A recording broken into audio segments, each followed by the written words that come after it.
KN Nehru விஷயத்தில் ஒரு 15 நாளைக்கு முன்னாடி ஒரு லெட்டர் வந்தது. அதாவது அவர் இன்ஜினியர்ஸ் அப்பாயின்மெண்ட்டில் 25லேருந்து 35 லட்சம் ரூபாய் ஒரு ஆளுக்குன்னு சொல்லி ஒரு மொத்தம் 2534 போஸ்ட்டில் ஒரு 150 பேருக்கு அப்படி பணம் வாங்கி கொண்டு கொடுத்தார் என்பதற்கான ஆதாரங்கள் அவருடைய தம்பி ரவிச்சந்திரனுடைய PAக்கள் வாட்ஸ்அப்பில் ப்ரூஃப் பணம் எப்படி போச்சு அதிலிருந்து வெளிநாடு போன ஹவாலா டிரான்சாக்ஷன் வரைக்கும் அத்தனையும் எடுத்து 258 பக்கத்துக்கு என்க்ளோஷர் இருக்குன்னு அந்த 4 பக்க லெட்டர் லீக் ஆச்சு. அந்த லெட்டரை லீக் செய்ததும் ஆளும் ஆட்சியாளர்கள் மற்றும் அதிகாரிகள் துணையோடு தான் மணல் கடத்தல் நடக்கிறது. கோவை மாவட்டத்தில் இது செம்மண் தடாகம் பகுதியில் செம்மண் மலையை கொடைஞ்சு பிரிட்ஜு போட்டு ரோடு போட்டு பாலம் போட்டு அதில் மணல் அள்ளி இருக்காங்கன்னு சொன்ன வழக்கில் SIT போடுங்கன்னு அதே தீர்ப்பு கொடுத்துருக்கு. இன்னைக்கு வரைக்கும் பண்ணல. இன்னொரு தீர்ப்பு கனிம வளத்தில் தாயின் மார்பை பிளந்து ரத்தம் குடிப்பது போல கான்ட்ராக்டர்கள் குவாரி ஆள்றாங்க. இப்படி மாற்றி மாற்றி ஒன்னொன்னா இருக்கு. இது எல்லாத்தையும் நாளைக்கு ED எடுத்துட்டு போயிட்டு CBI வழக்கு போடணும்னு சொன்னால் நிச்சயமாக போன முறை இது மோடி வந்த பொழுது 6 சிட்டிங் அமைச்சர்கள் மேலும் கிட்டத்தட்ட 12 டிஸ்மிஸ் செந்தில் பாலாஜி பொன்முடி தவிர இன்னும் 12 பேர்கள் மேல் உள்ள ஃபைல்களை EPS கொடுத்திருக்காரு. ஸோ இது எல்லாத்துக்கு பேர்லையும் நடவடிக்கை எடுக்க வேண்டும்.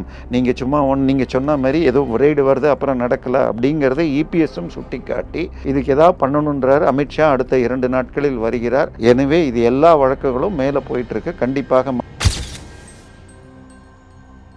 ஒரு பக்கம் எலெக்ஷன் நெருங்குது, இன்னொரு பக்கம் வழக்குகளை தள்ளி வைக்க முடியாது. நேற்றைக்கு அந்த சுப்ரீம் கோர்ட் ஜார்க்கண்ட் தீர்ப்பு மிக முக்கியமானது. ஸோ நிச்சயமாக தமிழக அரசு சார்பாக ஏன்னா KN நேரு தன்னுடைய கண்ட்ரோலை மீறி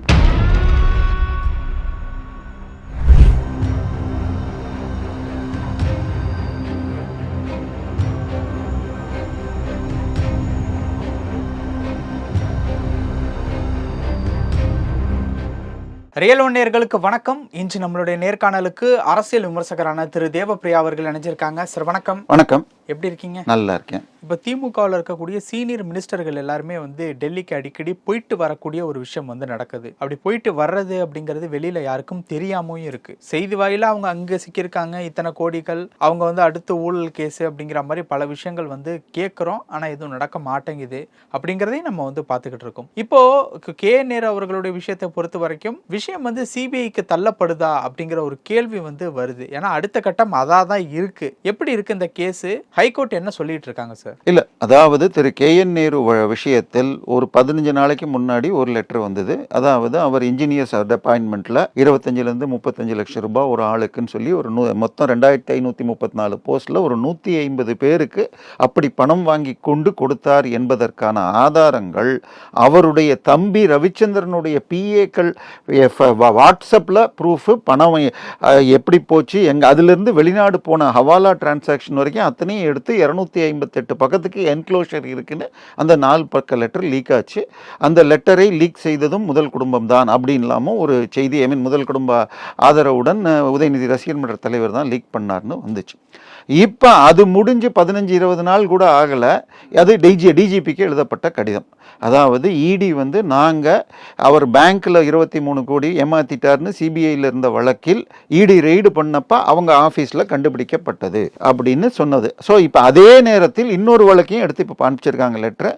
அது என்ன லெட்டர் சார்? அது இல்லை, அதான் ED நாங்கள் அந்த ஆஃபீஸுக்கு போன பொழுது அதுக்கு இப்போ இந்த லெட்டர் என்னன்னா உங்களுக்கு இது டெண்டர் கொடுக்குறப்ப முனிசிபாலிட்டி அண்ட் அட்மினிஸ்ட்ரேஷன் டிபார்ட்மெண்ட் நகராட்சி மற்றும் அந்த துறையிலுடைய டெண்டர் கொடுக்கறப்ப டெண்டர் கான்ட்ராக்டர்லாம் 7.5% 10% பார்ட்டி ஃபண்டுன்னு இவருக்கு கொடுக்கணும். அப்படி கொடுத்த பணம் அது எப்படி கொடுக்கப்பட்டது, எந்த பேங்க் மூலமாகவோ இல்லை கேஷாகவோ கொடுக்கப்பட்டதை பற்றிய வாட்ஸ்அப் தகவல்கள், அந்த பணம் வெளிநாட்டுக்கு அனுப்பப்பட்ட ஹவாலா மூலம் அனுப்பப்பட்டது, இது எல்லாத்திற்கும் ஓரளவு மணி ட்ரெயிலோட 1020 கோடி எடுத்திருக்கோம். ஸோ இதுக்கு இது போடுங்க, FIR போடுங்கன்னு இருக்காரு. அது அன்னைக்கு எதேச்சியாக நடந்துதான் தெரியாது. அன்னைக்கு DGP உடல்நிலை சரியில்லைன்னு போய் சேர்ந்துட்டார். ஹாஸ்பிட்டலில் போய் ட்ரீட்மெண்ட் எடுத்துட்டு இருக்கார். சரி, இப்போ அன்னைக்கே தான் இன்னொரு தீர்ப்பும் வந்தது. வட சென்னையில் ஒரு இடத்தை ரெக்கவர் பண்ணுறதுக்கு போலீஸ் இது கொடுக்கலன்னு சொன்னப்போ DGPயும் ஹோம் செக்ரட்டரியும் வரணும்னு திருப்பி கூப்பிட்டுருக்காங்க. ஸோ பல அழுத்தங்கள் வருது. இப்போ இது எத்தனை நாளைக்கு இவங்க FIR போடாமல் இருப்பாங்க? இப்போ நீங்களும் ஒரு இடத்துக்கு போகிற வழியில் ஏதோ ஆக்சிடென்ட்டோ இல்லை தீயோ பார்த்தா ஹெல்ப் பண்ணணும், இல்லை ஃபோன் பண்ணி தீயாக இருந்தால் ஃபயருக்கு ஃபோன் பண்ணி வரும். அது மாதிரி இப்படி ஒரு நடந்த விஷயத்தில் தெளிவாக ஆதாரத்தோடு கொடுத்த பிறகு எஃப்ஐஆர் இந்த கேஸ்லேயாவது 2 வாரம் இப்போ 4 நாள் முன்னாடி தான் வந்ததுங்கிறது. அதே நீங்கள் மணல் கடத்தல் வழக்கில் 1 வருஷம் ஆகி இடியே கேஸ் போட்டிருக்காங்க, இவங்க எஃப்ஐஆர் போடாமல் வச்சுருக்காங்க. 38 கோடிக்கு கவர்மெண்ட்டுக்கு பில்லு போட்டுட்டு 4800 கோடிக்கு எடுத்திருக்காங்க அரசு ரேட்டில். ப்ரைவேட் ரேட்டில் போட்டால் 48,000 கோடி வந்துடும் அப்படின்னு சொல்லி செஞ்ச நிலையில் அதுக்கு 2 வாரத்தில் டைம் கேட்டு இப்போ நவம்பர் லாஸ்ட்டில் வந்திருக்கணும். மீண்டும் ஒரு வாய்தா வந்துட்டாங்களான்னு தெரியல. ஏன்னா போன வாரம் முழுக்க மற்ற விஷயங்கள் திருப்பரங்குன்றம் அந்த விஷயங்கள் வந்ததுனால பேப்பரில் வரல. ஸோ அந்த வழக்கும் எந்த நேரத்திலையும் வரலாம். இதெல்லாம் உச்சத்தில் இருக்கும் நேரத்தில் முந்தா நேத்திக்கு உச்சநீதிமன்றத்தில் ஒரு தீர்ப்பு வந்துள்ளது. அது மிக மிக முக்கியமான தீர்ப்பு. அங்கே கனிம வள கொடுத்தல், ஸ்பெசிஃபிக்கலி நிலக்கரி சுரங்கம், அந்த வழக்கில் இது குற்றம் சாட்டப்பட்டுள்ளவர்கள் நேரடியாக முதலமைச்சருடைய குடும்பம், மகன், சொந்தக்காரர்கள். ஸோ அந்த வழக்கில் என்ன பண்ணுறாங்க, கீழ்கோர்ட்டிலேருந்து ஒழுங்காக நடவடிக்கை எடுக்கலைங்கிற நேரத்தில் க்ளோஸ் பண்ணுறதுக்கு இது கம்ப்ளைண்ட் கொடுத்தவர் வச்சு க்ளோஸ் பண்ணுறதுக்கு ஏதோ நடவடிக்கை எடுக்கிறாங்கன்னு ஒருத்தர் போய் கேஸ் போட்டு உடனே ஹைகோர்ட்டு சிபிஐக்கு அனுப்பிச்சிச்சு. அதை எதிர்த்து அப்பீல் போட்டப்போ இது மத்திய அரசு எங்களை பழிவாங்குவதற்கென்றே சிபிஐயை கோருகிறது அப்படின்னப்ப, ஏயா இந்த வழக்கில் ஊழல் நடந்திருக்கா இல்லையா, ஊழல் நடந்தால் கண்டுபிடிக்கணும், அதை விட்டுட்டு முதலமைச்சர் குடும்பம்னு நீங்கள் எப்படி இங்கே வந்து அப்பீலுக்கு வர்றீங்க அப்படின்னு மாநில அரசு சார்பாக வந்த வழக்கறிஞர்களை கோபமாக பேசிட்டு அது சிபிஐ விசாரிக்கணும்னு கொடுத்துட்டாங்க. இப்போ இந்த நிலை எடுத்தால் நீங்கள் போடலன்னா, இப்போ உச்சநீதிமன்றத்துக்கு இடி போனாங்கன்னு வச்சுக்கோங்க, திருப்பி டாஸ்மாக்கு இந்த ஜட்மெண்ட்டை காட்டி கேஎன் நேருவாக இருக்கட்டும் மற்ற எந்தெல்லாம் க்ளோஸாக இருக்கோ அதையெல்லாம் காட்டி சிபிஐக்கு எல்லா வழக்கையும் இவங்க எஃப்ஐஆர் போடலன்னா சிபிஐ போடணும்னு கேட்கலாம். ஏன்னா மணல் கடத்தல்லையும் 2 நாள் முன்னாடி நீதிபதி SM சுப்பிரமணியம் அடங்கிய அமர்வு வந்து உங்களுக்கு ஆளும் ஆட்சியாளர்கள் மற்றும் அதிகாரிகள் துணையோடு தான் மணல் கடத்தல் நடக்கிறது, அப்படி சும்மா பேருக்காக யாரையாவது பிடிச்சி ஃபைன், லாரி 2 லாரியை பிடிச்சி ஃபைன் போட்டேன்னு என்ன பண்ணீங்கன்னு கேட்டதுக்கு தெரிஞ்சால் ஃபைன் அள்ளணும். ஆனால் ஏற்கனவே 38 கோடிக்கு அள்ளுறேன்னு சொல்லிட்டு சுரங்கம் தோண்டி 4800க்கு ஒரு 5 டிஸ்ட்ரிக்டில் எடுத்திருக்காங்க. அதே இதில் கோவை மாவட்டத்தில் இது செம்மண் தடாகம் பகுதியில் செம்மண் மலையை கொடைஞ்சு பிரிட்ஜு போட்டு ரோடு போட்டு பாலம் போட்டு அதில் மணல் அள்ளி இருக்காங்கன்னு சொன்ன வழக்கில் எஸ்ஐடி போடுங்கன்னு அதே தீர்ப்பு கொடுத்துருக்கு. இன்றைக்கி வரைக்கும் பண்ணல. இன்னொரு தீர்ப்பு கனிம வளத்தில் தாயின் மார்பை பிளந்து ரத்தம் குடிப்பது போல கான்ட்ராக்டர்கள் குவாரி ஆள்றாங்க. இப்படி மாற்றி மாற்றி ஒன்றொன்னா இருக்குது. இது எல்லாத்தையும் நாளைக்கு இடி எடுத்துகிட்டு போயிட்டு சிபிஐ வழக்கு போடணும்னு சொன்னால் நிச்சயமாக மாட்டோம்.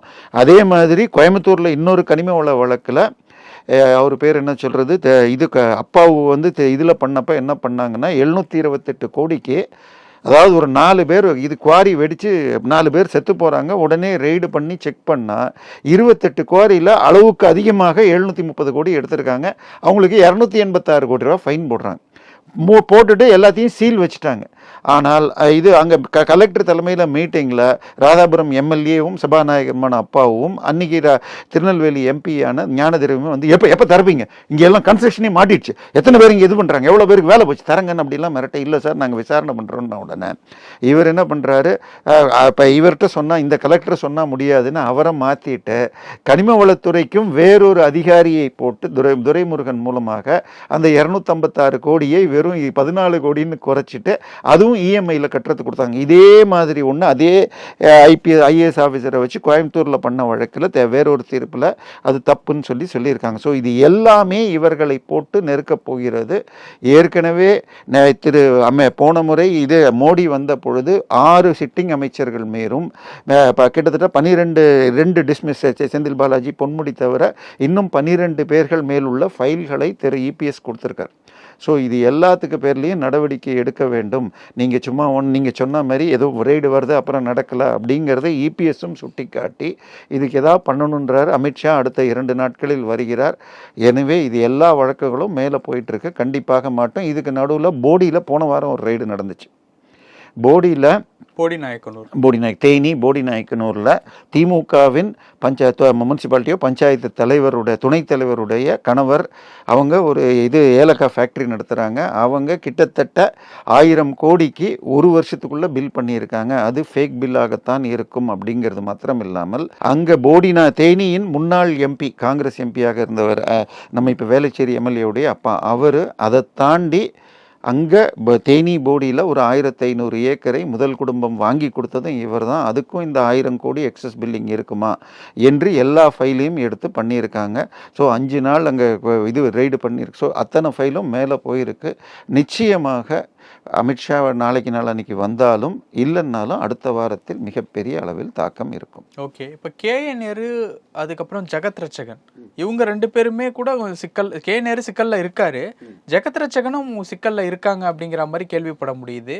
எப்படி இருக்கு இந்த 2 பேருடைய நிலைமை? இல்லை, அதாவது பிரச்சனை என்னென்னா மற்றவர்களுடைய வருமானத்துக்கு அதிகமான சொத்து ஸ்டேல இருக்குது. அந்த ஸ்டே எடுத்தால் தான் பொன்முடியாக இருக்கட்டும், KKSSR ராமச்சந்திரனாக இருக்கட்டும், தங்கம் தென்னரசு. பட் இவங்க இடி விசாரணை அந்த நிலைமையில் இருக்க. திரு ஜெகத் ரட்சகனை பொறுத்த வரைக்கும் அவருடைய சவிதா காலேஜில் பிணவரைக்குள்ளே ஒரு 18 கோடி எடுத்தன்லாம் வந்துச்சு. பட் அதுக்கப்புறமாக கிட்டத்தட்ட 350 கோடி கொடுங்கன்னு சொல்லி வண்டலூர் கிளாம்பாக்கம் பஸ் ஸ்டாண்டுக்கு ஸ்கைவாக் கட்டுறதுக்கு அவருடைய 80 கோடி ரூபாய் எடுத்த 350 கோடிக்கு தான் கொடுப்பேன்னு வழக்கு போட்டு நடந்துச்சு. அப்புறம் இப்போ கொடுத்தாங்களா இல்லையான்னு தெரியல. இப்போ ஏதோ சின்னதாக கட்டிக்கிட்டு இருக்காங்க. ஸோ அதனால் அவரை பொறுத்த வரைக்கும் இதுவரைக்கும் ஒரு 5-6 தடவை 10 வருஷத்தில் ரெய்டு போன பொழுதெல்லாம் அள்ள குறையாதுங்கிற மாதிரி கிடச்சிருக்கு. பட் அதுக்கெல்லாம் அவர் ஃபைன் கட்டியிருக்காரான்னு தெரியாது. பட் கடைசியாக ஒரு வழக்கு என்னென்னா அவர் 26,000 கோடியில் இதில் அம்பன் தோட்டா கிட்ட இலங்கையில் ஒரு மிகப்பெரிய ரிஃபைனரி கட்டுறங்கிறது அது நின்று போச்சு. பட் அதற்கு இங்கேருந்து சிங்கப்பூரில் ஒரு கம்பெனிக்கு இவர் ஹவாலா மூலமாக அனுப்பிச்சு அங்கேருந்து இன்வெஸ்ட் பண்ணுற மாதிரி பண்ணதுக்காக அவருக்கு 880 கோடி இன்னும் ஃபைன் போட்டிருக்கு. அதுதான் இங்கே அதிகபட்ச இடி ரெக்கார்டு. அது ஸ்டே வாங்கியிருக்காரா என்னன்னு தெரியல. அந்த வழக்குகள் நடந்தால் நிச்சயமாக பிரச்சனை வரும். திரு KN நேருடைய மகன் அருண் நேரு 2 நாள் முன்னாடி ஓப்பனாக சந்தித்து அவங்களே கூட நிதியமைச்சரே ஃபோட்டோ போட்டிருந்தாங்க அவங்க இதில். பட் நமக்கு வர்ற செய்தி இது லோக்சபா நடப்பதால் ஜெகத் ரட்சகனும் போய் சந்தித்தார். TR பாலுவும் ஜெகத் ரட்சகனும் நிதியமைச்சரை ஒரு சில நிமிடங்கள் சந்திச்சார்னு வருது. இப்போ சந்திச்சு என்ன பேசியிருக்காங்க? இல்லை, அவங்கள கேட்டால் நாங்கள் தொகுதிகள் சார்பாக அப்படிம்பாங்க. மேடம் கொஞ்சம் பார்த்துக்கங்க, நம்மளதெல்லாம் கொஞ்சம் அமைக்க வைங்கன்னு கேட்டிருக்கலாம். இது நம்ம எதுவும் சொல்கிறதில்ல. ஏதோ ஒரு இதில் யூடியூப் சில சேனல்களில் காலில் விழுகிற மாதிரிலாம் ஃபோட்டோ வருது. பட் அப்படியெல்லாம் நம்ம பார்க்க வேண்டியதில்லை. முடிஞ்ச வரைக்கும் தள்ளி வைங்கன்னு ஒரு கோரிக்கை வைக்கலாம். பட் அருண் நேரு போய் சந்திக்கிறதுனா அவங்க பிறந்து படித்த காலேஜ் எல்லாம் சீதாலட்சுமி காலேஜில் தான் திருச்சியில் படித்தவங்க. ஒரு எம்பினா 20 லட்சம் மக்களுடைய பிரதிநிதி. அதனால் கேட்டால் சந்திக்க மாட்டேன்னு சொல்ல முடியாது.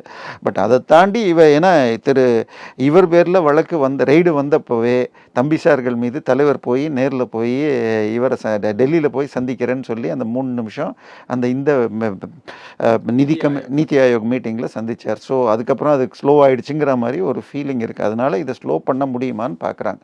பட் ஒரு பக்கம் எலெக்ஷன் நெருங்குது, இன்னொரு பக்கம் வழக்குகளை தள்ளி வைக்க முடியாது. நேற்றைக்கு அந்த சுப்ரீம் கோர்ட் ஜார்க்கண்ட் தீர்ப்பு மிக முக்கியமானது. ஸோ நிச்சயமாக இவர்கள் அடுத்த சில நாட்களில் பெரிய அளவில் வழக்கை சந்திப்பார்கள். KN இப்போ என்ன நிலைமையில் இருக்காரு? அவரை எந்த விஷயம் சிக்க வச்சது? இல்லை, அவர் ஒன்றே நம்ம சேனல் தான் நான் சொல்லியிருக்கேன். KN நேரு கூடைய TVH நிறுவனம் அவங்க வெறும் 25 கோடி கடன் வாங்கிக்கிட்டு விண்மில் போடுறேன் அப்படின்னு போடாமல் டைவெர்ட் பண்ண வழக்கெல்லாம் மாட்டினாங்க. அந்த கடன் வாங்கினது 2013. அதே 2013 தான் அவங்க இதில் கட்டின ஒரே ஒரு ப்ராஜெக்ட், பரசுவாக்கத்தில் கட்டின ஒரே ப்ராஜெக்ட் இன்றைய மதிப்பு கிட்டத்தட்ட 30,000 கோடிக்கு மேலே போகும். 15 லட்சம் சதுரடி பில்டப் ஏரியா. இன்றைக்கி ஒரு ஸ்கொயர் ஃபீட் 35,000 ரூபா வரைக்கும் கோட் பண்ணுறாங்க. TVH லும்பினின்னு போட்டு நீங்களே போட்டிங்கன்னா ஃப்ளாட் மதிப்பு அந்த அளவுக்கு கோட் பண்ணுறாங்க. அதே மாதிரி அடையாறில் 19 மாடி கட்டியிருக்காரு. படூரில் 33. TVHல போய் கம்ப்ளீட்டட் ப்ராஜெக்ட்ஸ்னு போட்டாலே உங்களுக்கு வந்துடும். எதுவுமே ரகசியமெல்லாம் இல்லை. அதை தவிர திருச்சி பஞ்சப்பூரை சுற்றி ஒரு 400-500 ஏக்கர் வச்சுருக்காங்க. இதில் கோயம்புத்தூரில் அதே மாதிரி இது புது பஸ் ஸ்டாண்டு கிட்ட வாங்கியிருக்காருங்கிறாங்க. ஸோ அது தவிர திரு நெப்போலியன் அவர்கள் 1000 ஏக்கர் இதில் அமெரிக்காவில் ஃபார்ம் வச்சுருக்காருன்னு. ஸோ இது எல்லாமே இவரை நெருக்கக்கூடும். அது தவிர ஆசியாவிலேயே மிகப்பெரிய ரைஸ் மில் லால்குடி கிட்ட இருக்குது. எல்லாம் இப்போவுமே ஆசியாவில் அதுதான் பெரிய ரைஸ் மில். ஆமாம், கிட்டத்தட்ட அதுதான். ஸோ அந்த மாதிரி அவர் எல்லாமே லார்ஜ் ஸ்கேலில் தான் பிளான் பண்ணுறாரு. ஸோ இன்றைக்கி கிதரம்னு பெரிய கம்பெனிலாம் இன்றைக்கி சொன்னீங்கன்னா 13லேயே 9 லட்சம் சதுரடி அடிமனை 9 ஏக்கர் பில்டப் ஏரியா 10-11 லட்சம் வரும். 2.5 மடங்கு FSI அன்னைக்கு கிடைக்கும். அதில் சூப்பர் பில்டப் ஏரியான்னு சொன்னால் 40% சேர்த்திங்கன்னா கிட்டத்தட்ட 15 லட்சம் சதுரடி. இன்றைக்கி 35,000 ரூபா சதுரடி TVH லும்பினின்னு போட்டோம். ஸோ இத்தனை ஆனால் இவ்வளவு அதே 2013 கட்டினது. ஆனால் 25 கோடியை வாங்கி டைவெர்ட் பண்ணி அந்த பணத்தை கட்டாமல் அதுக்குள்ள 23ல் 23 கோடி வாடகை பாக்கி. நீங்கள் 25 கோடி கடன் வாங்கினீங்கன்னா 12% வட்டி போட்டால் வருஷத்துக்கு 3 கோடி வரும். ஏதோ ஒரு அமௌண்ட்டை கட்டிக்கிட்டே வந்திருக்காங்க, 23 கோடி பாக்கி இருக்குன்னு. இப்போ என்ன பண்ணாங்க, அந்த பணத்தை கொண்டு போய் கட்டிட்டு க்ளோஸ் பண்ணிட்டாங்க. ஆனால் க்ளோஸ் பண்ணதுனால இவங்க என்ன பண்ணிட்டாங்க, அப்போ ரெய்டு பண்ணப்ப நடத்த ஊழல்கள், இன்னும் சொல்ல போனால் அவருடைய இது ட்வாட் டிபார்ட்மெண்ட்டு கீழே இன்னொரு துறை வந்து மத்திய அரசின் பணம். மத்திய அரசு ஜல்ஜீவன் ஒரு திட்டம், அதற்கு 60,000 கோடி ஒதுக்கி இருக்கிறது. அதில் 2021 வாக்கிலேயே 15,000 கோடி ஒதுக்கப்பட்டு அந்த ஸ்கீமில் எதையுமே செல்லாமல் அங்கங்கே வெறும் பைப்பு மாத்திரம் சொருகிட்டு செஞ்சதாக இன்ஜினியர்களும் கான்ட்ராக்டரும் கணக்கு எழுதுகிறாங்க. அந்த இன்ஜினியர்கள் டிரான்ஸ்ஃபர் பண்ணுறதுக்கு எனக்கு இந்த ஊரை கொடுங்க, அந்த ஊர் டிரான்ஸ்ஃபருக்கு 50 லட்சத்துலேருந்து 1 கோடி வரைக்கும் திரு கே.என். ரவிச்சந்திரன் கொடுக்குறாங்கன்னு ஒரு சேனலில் ஹைகோர்ட்டில் வழக்கு போட்ட கண்ணன்கிறவர் பேசியிருக்காரு. இன்னும் அந்த இது வரல. அது வந்தால் இன்னும் அதுவும் ஒரு சில 1000 கோடிகளுக்கு ப்ரூஃபோட. அந்த கடிதம் எப்படி சார் சிக்கனுச்சு? இல்லை, முதல் முறை கடிதம் வந்தது வந்து முதலமைச்சர் அனுமதியுடன் உதயநிதி ரசிகர் மன்ற தலைவர்னு கொடுத்தாங்க. இந்த கடிதம் 2வது முறை இப்போ லீக் ஆகிருக்கிற கடிதம் முதலில் நியூஸ் மினிட்டில் வந்ததாகவும், அதை நியூஸ் மினிட்டில் வெளிவந்ததுக்காக அவரை கைது செய்கிறேன்னு நேற்று கமிஷனர் போனதாகவும், இல்லை வேண்டான்னு முதலமைச்சர் சொன்னதாக ஒரு பிரபல சேனலில் சொல்லியிருக்காங்க. பட் இது நமக்கு ஆதாரம் இல்லை சார். இது உள்ளேருந்து ஈடியிலேருந்து வெளிவருவதாக இருந்தால் அந்த மணல் கடத்திலே வந்திருக்க முடியும். ஸோ நிச்சயமாக தமிழக அரசு சார்பாக, ஏன்னா கே.என். நேரு தன்னுடைய கண்ட்ரோலை மீறி போயிட்டார்னு முதலமைச்சருக்கு ஒரு வருத்தம் உண்டுங்கிறத நம்ம முன்னாடியே பதிவு பண்ணியிருக்கோம். ஸோ அங்கே அவருடைய ஆதரவோடு தான் அது வந்திருக்கலாம்ங்கிறது தான் இப்போ பொதுவான பார்வை. ஓகே சார், பல விஷயங்கள் பேசணும். நேரத்துக்கு ரொம்ப நன்றி சார்.